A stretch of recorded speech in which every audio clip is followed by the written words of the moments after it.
Hello guys,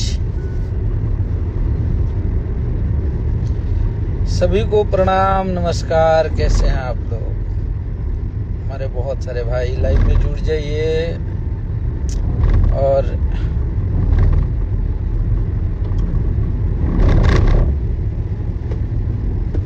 कैसन बानी आप लोग? सबके प्रणाम बा, नमस्कार बा।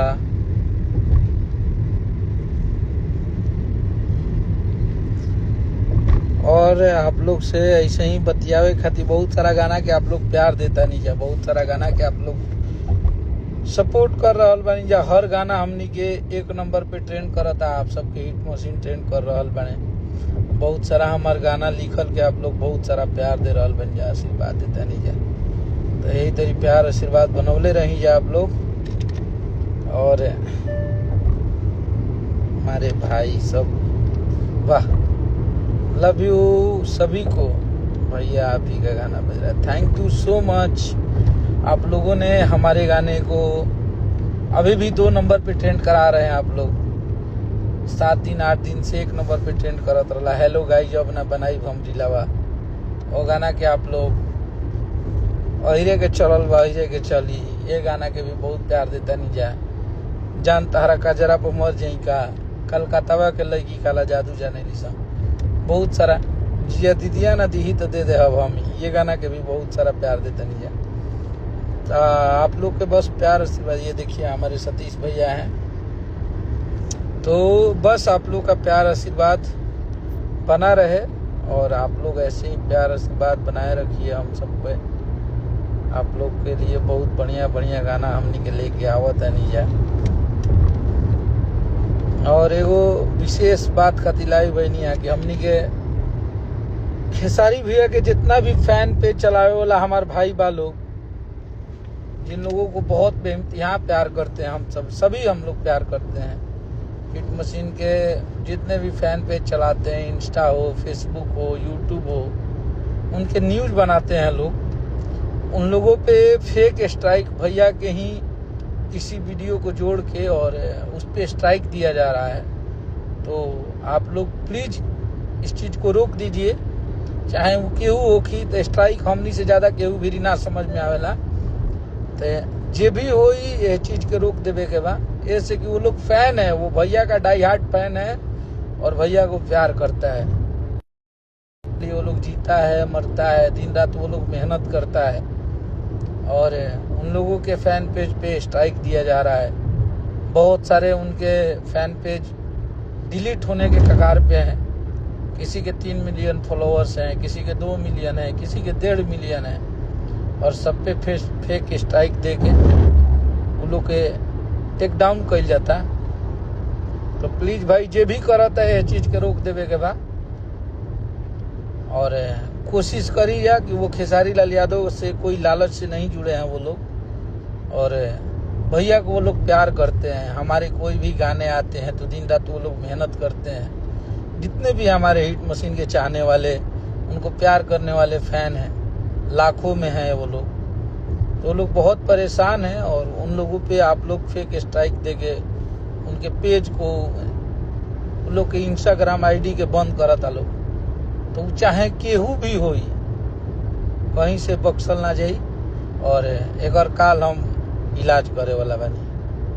तो जो भी भैया के फैन हैं, जो भी भैया को प्यार करने वाले लोग हैं, चाहे वो जो भी स्ट्राइक दे रहा है वो हमारे हों या गैर हों, कोई भी हो, उन लोगों का कोई कसूर नहीं है। वो खेसारी लाल यादव जी को प्यार करता है लोग, उन लोग मानता है। और मुझे लगता है कि आज पूरे दिन मुझे 10 से 12 कॉल आ गए उनके फैन लोगों का, उनके भाइयों का, जो लोग उनको बहुत प्यार करता है। उनके आईडी पे स्ट्राइक दिया जा रहा है, चाहे वो कोई भी कंपनी वाले हों, कोई भी लीगल तरीके से मार रहे हैं, कोई भी हो, इसको रोक दीजिए। इसमें सबका भलाई है ना। तो जाइए हमनी के सन कब्जा सब बंद हो जाइए, चाहे वो कतनो बड़ा स्ट्राइकर होकर, चाहे केहू हो, दोनों इलाज जानी ले जाए।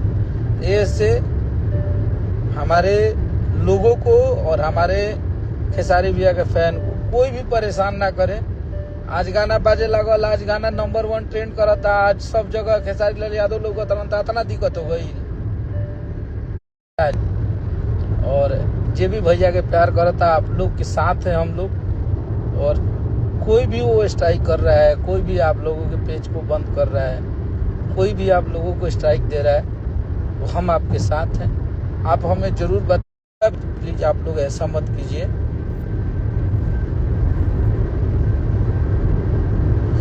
तो बस आप लोग ऐसे ही प्यार देते रहिए हम सभी पे। और हम लोग बहुत बढ़िया बढ़िया गाना लेके हम निकावत है। आज हर जगह खेसारी भैया के गाना बाजता, हमनी के ट्रेंडिंग स्टार के गाना बाजता। आप लोग ट्रेंड करा रहल बनी, हर जगह नंबर 1, नंबर 2, नंबर 3 हमनी के गाना चलता है। तो बस आप लोग के प्यार बनल रहे के चाहिए। और आप लोग, और आज हमारे एगो गाना भी रिलीज भइल बा। एगो भोजपुरी के बहुत बड़का भूतपूर्व हीरोइन रही, हमेशा टारगेट करत रही, तो उनका जवाब दिया चुकल बा। आप लोग जाके सुनी जा। हमारा छोटा भाई आदर्श सिंह नाम है उसका, जो भैया का बहुत सारे गाने का कंपोज किया है, तो उसने गाया है, अन्नपूर्णा फिल्म पे रिलीज हुआ है। तो आप लोग प्लीज जाइए और उस गाने को सुनिए। और में बहुत कुछ लिखल गई बा, बहुत सारा चीज बनावल बा। तो आप लोग सुनी जा और प्यार करी जा।